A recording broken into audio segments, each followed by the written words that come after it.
오늘 우리에게 주시는 하나님의 말씀 누가복음 9장 49절부터 62절까지 말씀입니다. 누가복음 9장 49절부터 62절까지 말씀.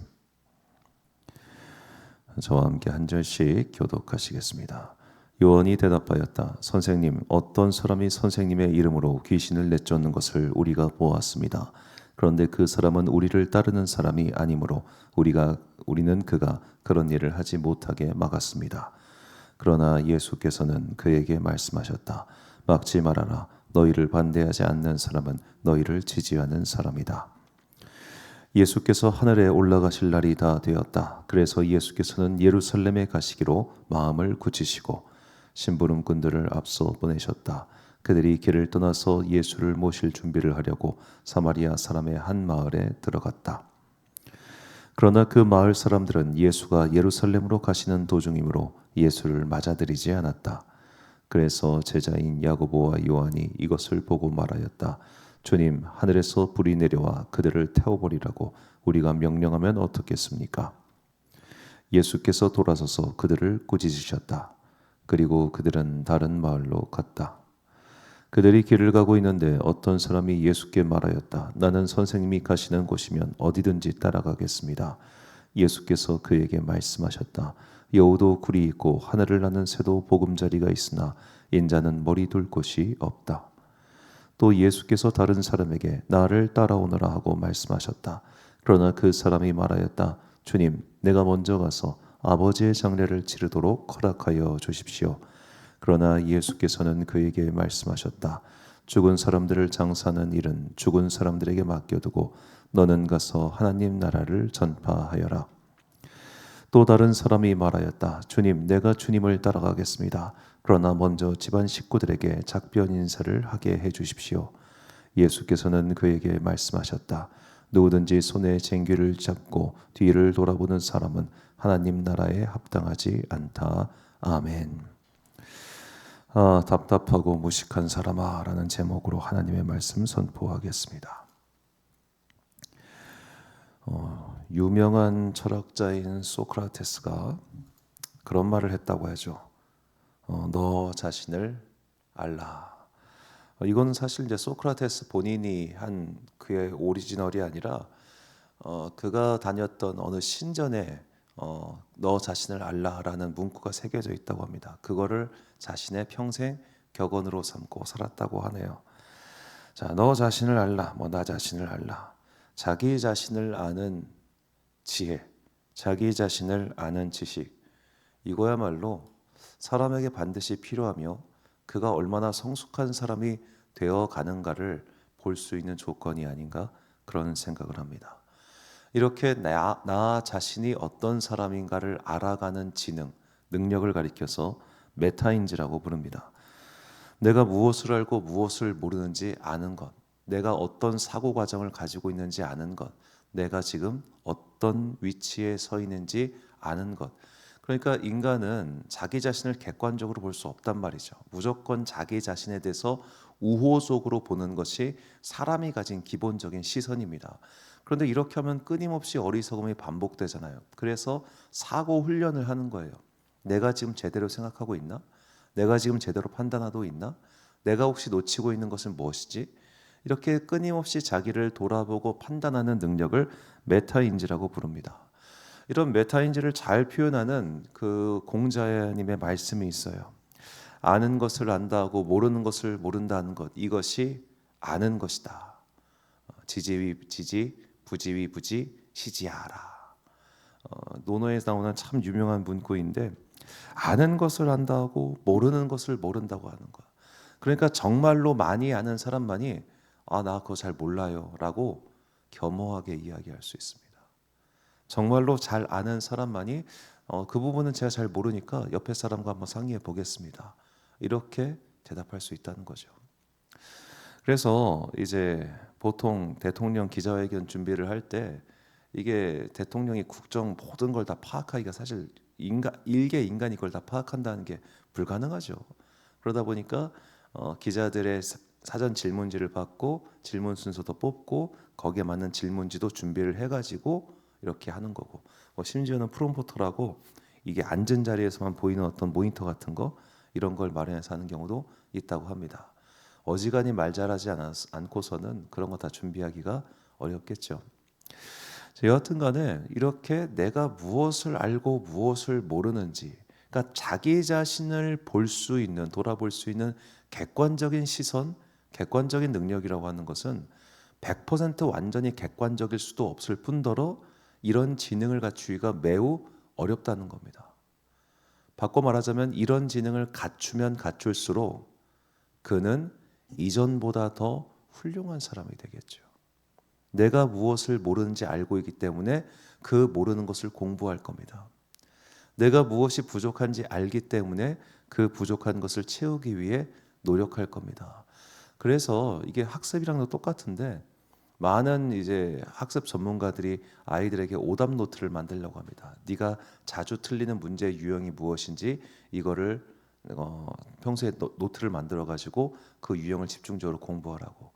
이 오답 노트가 들어가는 시간도 엄청 오래 걸리고 하다 보니까 이게 어지간히 부지런하지 못해서는 잘 안 해요. 그런데 해놓으면 내가 이게 약하구나. 왜냐하면 쭉 내가 틀려가는 데이터를 쌓일 수 있으니까. 그러니까 믿음에도 이런 오답 노트가 필요한 것 같아요. 믿음 생활에도 내가 무엇이 부족한지, 내가 무엇을 못하는지, 혹은 더 나아가 현재 나의 믿음의 상태가 어떤지를 체크할 수 있다면, 확인할 수 있다면 우리는 정말로 잘 살 것 같습니다. 실제적으로 이제 그렇게 하기가 매우 어렵기 때문에 그만큼 중요한 믿음의 수련이 필요한 것이죠. 자, 오늘 본문은 이렇게 자기 자신을 아는 능력을 현저하게 상실해 버린 두 제자의 이름이 등장합니다. 그 제자는 야고보와 요한입니다. 이제 예수님께서 예루살렘으로 향하기를 결정하십니다. 자신의 죽음이 다가왔음을 깨달으시고 이제 가기로 하신 거죠.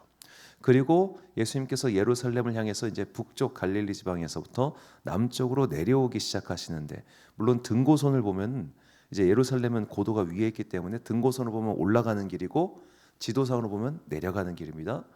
그래서 이렇게 지도상을 말씀드리자면 이렇게 내려가는 길이신데 그 중간에 사마리아 마을을 들리신 거예요. 근데 사마리아 사람들은 예루살렘과 기본적으로 사이가 안 좋잖아요. 이 사마리아 사람들도 예수님이 요한복음에 보면 이제 수가성 방문하신 수가성이 아니죠. 우물가 여인 이야기에서 방문하신 적이 있기 때문에 나름 예수님의 소식을 듣고 이분이 메시아가 아닌가라고 기대하고 있었단 말이죠. 그런데 예루살렘으로 가신다고? 그러면 우리가 생각하는 메시아가 아니네 하고 예수님의 방문 혹은 이제 마을에 잠깐 들렸다가 가시는 것을 거절합니다. 오지 마 이렇게요. 그러니까 야고보와 요한이 그 말을 듣고 화가 나서 이렇게 말합니다. 본문 54절 말씀 보니까 제자 야고보와 요한이 이를 보고 이르되 주여 우리가 불을 명하여 하늘로부터 내려 저들을 멸하라 하기를 원하시나이까. 자, 이 사람들이 지금 아까 말씀드린 것처럼 믿음의 메타인지가 얼마나 떨어지는지를 알 수 있는 한 문장입니다. 우리가 불을 명하여 하늘로부터 내려 저들을 멸하라 하기를 원하시나이까. 자, 일단 예수님은 이걸 원하시지 않죠. 자기들이 원하는 걸 예수님께서 원하시는 것처럼 둔갑시킵니다. 자기 믿음 생활이 제대로 인지가 되어 있지 않은 사람은 내가 원하는 걸 하나님이 원하시는 것으로 둔갑시킵니다. 이거 정말 심각한 거예요. 지금 내가 원하는 것, 내가 생각하는 것, 나의 주장이 과연 하나님께서 기뻐하시고 하나님도 이거를 원하시나? 이거에 대해서 크리스찬들은 정말 정립을 해놔야 됩니다. 어제 주일 설교도 말씀드렸지만 우리 최초의 믿음의 선배들은 조선인이기 전에 그리스도인이었다니까요. 그들 중에는 나중엔 민족주의자가 생기지만 초창기 그 그리스도인 중에는 민족주의자가 없었어요. 민족보다 앞선 게 하나님 나라의 백성이고 하나님 나라의 자라냐라는 개념이었단 말이죠. 그렇기 때문에 그들은 항상 나의 삶의 우선순위를 하나님의 뜻과 말씀에 두고 살 수 있었어요. 근데 나중에 이게 민족주의가 들어오면서 이게 결합이 되면서 나중에 어떻게 되냐면 민족을 이롭게 하는 게 하나님의 기쁨이라고 착각을 해요. 이건 착각입니다. 왜 그 민족을 이롭게 하는 게 하나님의 뜻과 부합된다고 생각합니까?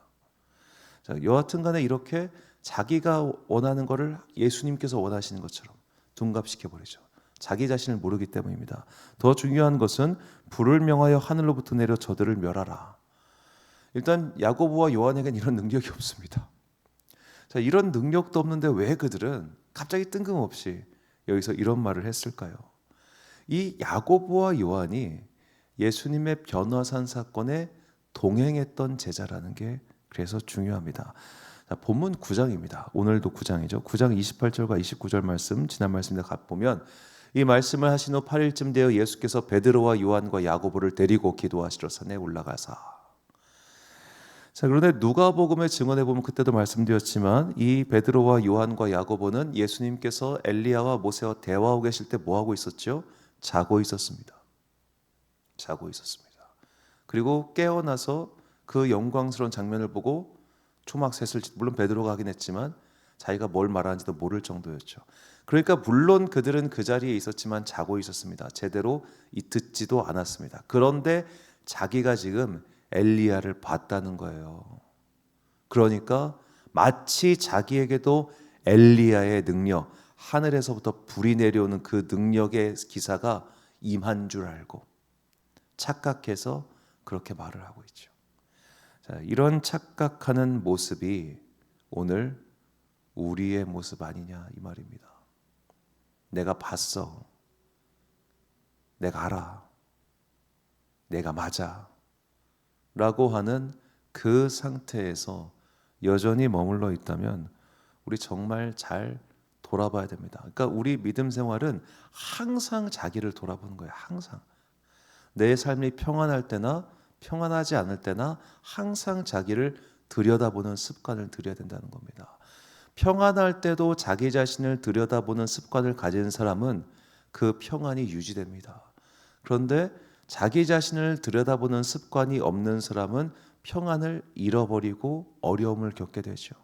그런데 그 어려움을 겪고도 자기 자신을 돌아보는 습관을 키우지 못한 사람은 아쉽지만 어떻게 되겠습니까? 자, 제가 생각할 때 제가 이제 쭉 말씀을 읽어본 바 믿음의 메타인지 자기 자신의 상태를 깨달을 수 있는 그 지능을 키울 수 있는 방법은 두 가지라고 봅니다. 겸손한 기도 생활과 집중하는 말씀 생활입니다. 겸손한 기도 생활, 집중하는 말씀 생활. 그냥 기도 생활, 그냥 말씀 생활이 아니에요. 겸손하지 않고 기도 많이 하는 사람 너무 많습니다. 집중하지 않고 말씀 생활하는 사람 너무 많습니다. 이 두 가지가 잘 하고 있어야 저는 믿음의 메타인지 나 자신이 지금 하나님 앞에서 어떤 상태인지를 그나마 좀 돌아볼 수 있다고 생각해요. 시편 19편 11절과 12절 말씀 세번역 성경으로 보니까 그러므로 주님의 종이 그 교훈으로 경고를 받고 그것을 지키면 푸짐한 상을 받을 것이다.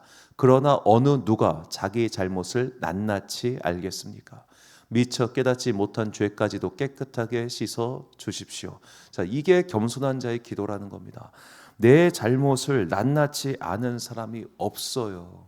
내 상태를 내가 이 정도로 지금 영적으로 심각한 상태구나. 믿음의 상태가 지금 수준이 떨어졌구나. 이거를 명확하게 인지할 수 있는 방법도 없고요. 그런 사람도 드물어요. 그래서 하나님 앞에서 우리는 평생 겸손하게 기도해야 돼요. 평생. 평생.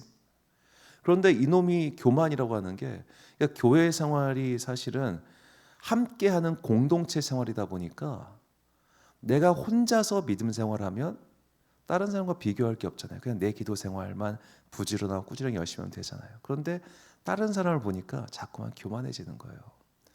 내가 쟤보다 낫지 뭐 이런 생각 말이죠. 그러니까 이렇게 우리가 믿음 생활을 해야 돼요. 그 세계 최고의 선수들은 같이 운동할 때 외롭다고 합니다. 왜요? 어차피 수준이 안 돼서 같이 운동 못 하니까. 그런데 그때 그러거나 말거나 자기 훈련량, 자기 목표량을 세우고 가는 소위 말해 자기 자신에 대한 메타인지가 분명하면 세계 최고가 될 수 있겠죠. 기도 생활도 마찬가지라는 겁니다. 나 쟤보다 기도 오래 해요. 나 쟤보다 기도 열심히 해요. 이 교회에서 나보다 더 열심히 기도하는 사람 없어요. 이게 머릿속에 들어오기 시작하면 그 사람 큰일 난 거예요. 큰일 난 거. 내가 누대에 걸쳐서 이 교회에 기도로 지키고 있는 사람이에요. 큰일 난 거예요. 그게 겸손한 기도 생활을 방해하고 바리새인의 기도로 나를 바꿔놓습니다. 교만한 기도가 되죠. 그러면 그때부터는 누구의 말도 듣지 않습니다. 그래서 우리가 또 집중하는 말씀 생활이 필요합니다. 집중하는 말씀 생활. 앉아 있어도 설교 안 듣는 사람 되게 많습니다. 성경을 눈으로 보고 있지만 성경을 묵상하지 않는 사람 엄청나게 많습니다. 그런 사람들 중에 자기가 성경 몇 독했다, 성경 필사했다 이것만 자랑하는 사람들이 얼마나 많은지 몰라요. 얼마나 많은지. 저는 성경을 전공한 지 20년이 넘었고 지금도 계속해서 보고 있습니다만 볼 때마다 놀랍니다. 제가 목사 된 건 후회할 때가 정말 많은데 전공 선택할 건 후회한 적은 없어요. 그만큼 신학이라는 학문은 방대하고 성경이라는 책은 여전히 아무리 읽어도 방대합니다. 읽으면 읽을수록 이런 말씀이 있었구나라는 게 다시 한번 떠오르거든요. 제대로 읽고 있는 거 맞습니까? 당신이 내가 좀 말씀을 안다고 자부하고 있다면 정신 차리십시오. 기독교 역사상 최고의 천재인 토마스 아퀴나스도 성경을 붙잡고 기도했습니다. 주님 모르겠습니다. 나로 하여금 깨닫게 해주십시오. 그 사람이 남겨놓은 숨마 테올로기아라고 신학대전 우리말로는 다 번역도 안 됐습니다. 그 정도로 방대한 책을 쓴 사람이고 그가 얼마나 똑똑했는지 사람들이 그가 죽고 나서 그의 휘어라고 해야 될까요? 그가 바로 그 성인으로 추대가 되었는데 그 성인 추대할 때 이명을 붙인단 말이에요. 다른 이름. 천사 박사예요. 하도 똑똑해서 저건 인간의 지혜가 아니라고. 그런 사람도 성경을 모르겠다고 말년에 고백하고 써왔는데 물론 겸손하니까 그렇게 썼겠지만 우리가 뭐라고. 그까짓 거 몇 번 읽었다고.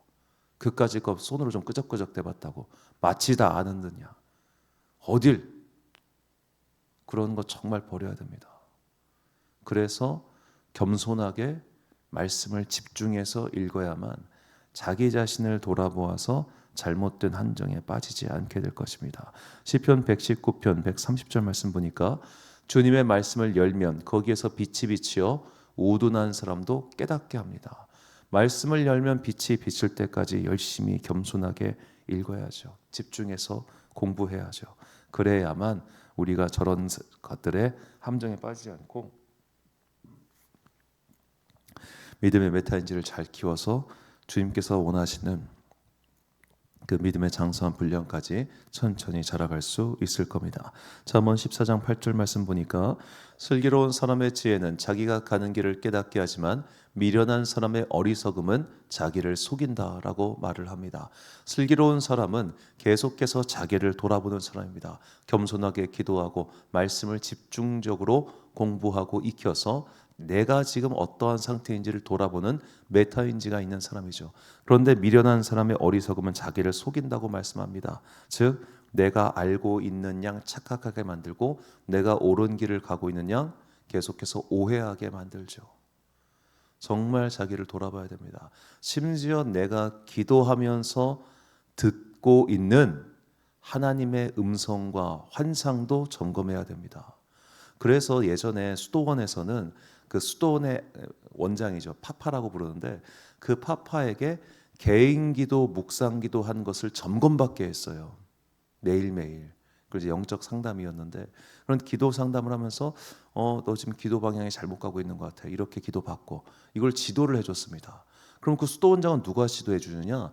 그 밑에서 가장 오래된 수도사가 함께 그걸 해줬어요.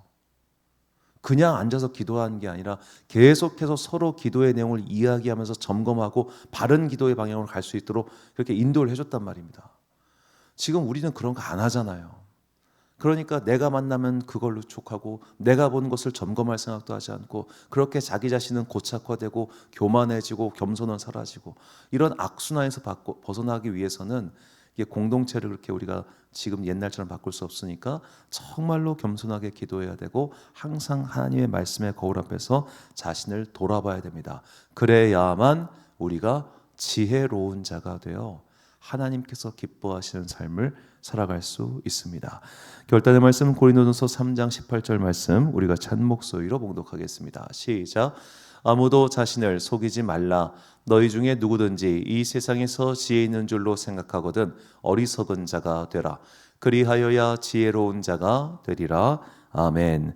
사랑하는 지혜빛 광성교회 성도 여러분, 그리고 이 새벽 함께 깨우고 계신 귀한 주님의 자녀 여러분, 믿음 생활은 금방 교만해질 수 있습니다. 우리는 언제든지 교만해질 수 있다는 것을 잊지 마시고 겸손한 기도 생활과 집중력 있는 말씀 생활로서 자기 자신을 돌아보는 훈련을 계속하십시오. 이렇게 나를 돌아볼 수 있는 거울 앞에 내가 서지 않으면 금세 이상한 사람 됩니다. 나의 체험이, 나의 경험이, 나의 경력이, 나의 현재 쌓아가고 있는 시간이 오히려 나를 더 비뚤어지게 만듭니다. 마치 비유하자면 자세가 틀린 상태에서 운동 계속하면 몸이 망가지듯이 그렇게 될 수밖에 없다는 겁니다. 그러니 항상 깨어 자신을 돌아보고 겸손한 기도와 집중력 있는 말씀 생활로 언제나 하나님께서 기뻐하시는 그 바른 자리에 굳건히 서서 믿음의 면류관을 취하는 여러분과 제가 되시기를 주님의 이름으로 축원합니다. 기도하겠습니다.